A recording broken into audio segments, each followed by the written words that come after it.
ఖాళీ బిందెలు చేతుల బట్టి రోడ్ల మీద ధర్నా పెట్టి నీళ్ళ కోసం గోసలు పడ్డారో మన అక్క చెల్లెళ్ళు నీళ్లు లేవని నిరసన తెలిపారు. రేవంత్ అన్న పాలనలోన మిషన్ భగీరథ నల్లాలన్నీ నీళ్లు రాక బంద్ అయిపోయినాయో, మన అక్క చెల్లెళ్లకు నీళ్ళ కష్టాలు మళ్ళా వచ్చినాయో. 3 రంగుల జెండా బట్టి బిందెలు మోసే బాధలు తెచ్చిండో మన రేవంత్ అన్న నాటి రోజులు తెచ్చిండో. నమ్మి నానబోస్తే పుచ్చి పుర్రలైనట్టే ఉన్నది పోర్రి ముచ్చట. మాకొక ఛాన్స్ ఇర్రి, మేమొస్తే మార్పు తెస్తాం, ఆనాటి రోజులు తెస్తాం, ఉన్నదంతా మార్చేస్తామని చెప్తుంటే నిజమని నమ్మినందుకు జనాల నెత్తిన సాంపు నీళ్లు గుమ్మరిచ్చినట్టే చేస్తున్నారు షేపాటి సర్కారోళ్ళు.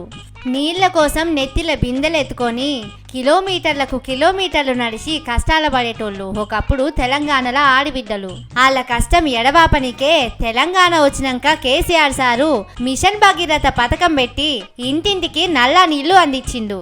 ఆకిలి దాటి 4 అడుగులు సుత వేసే బాధ లేకుండా చేసిండు. 10 ఏళ్లు తెలంగాణలో ఆడిబిడ్డలకు బిందెలల్ల నీళ్లు మోసే బాధనే లేకుండే.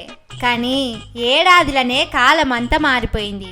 ఇప్పుడున్నది మార్పు తెస్తేందుకు అధికారంలోకి వచ్చిన షేపార్టీ ఆయే, ఇందిరమ్మ రాజ్యమాయే, ప్రజాపాలనాయే. జనాలు 4 అడుగులు వేసి నీళ్లు తెచ్చుకోవాలని మిషన్ భగీరథ నీళ్లు బంద్ చేసిర్రు. మాకు నీళ్లు వస్తలేవని నాగర్ కర్నూలు జిల్లా కొల్లాపూర్ మండలంలో బిందెలు పట్టుకొని అమ్మలక్కలు రోడ్ల మీద కూర్చొని నిరసన చేసిర్రు. 1 కాదు 2 కాదు, నెల రోజుల సంధి నీళ్లు వస్తలేవట. చాలా దూరం నడుచుకుంటూ పోయి నీళ్లు తెచ్చుకుంటున్నారట. అధికారులకు ఎన్నిసార్లు చెప్పినా ఇగొస్తాయి అగొస్తాయి అంటున్నారు కానీ నీళ్ళు వస్తలేవు అని చెప్తున్నారు. పాపం ఇంటి ముంగటి నల్లాలల్లా నీళ్ళొస్తే అమ్మలక్కలకు నడుచుడు తప్పుతుంది. జరంత దూరం నడుచుకుంటూ పోయి బిందెలు మోస్తే ఎక్సర్సైజ్ చేసినట్టు ఉంటదని సర్కారే నీళ్లు బంద్ చేసి ఈ ఉపాయం చేసినట్టున్నది. గీ ముచ్చట తెలవక కొల్లాపూర్ల జనాలు నీళ్ళు వస్తలేవని బిందెలు పట్టుకొని రోడ్ల మీదకి వచ్చిర్రు. ప్రజల కోసం ఆలోచించే ప్రజాపాలనను అర్థమే చేసుకుంటలేరు.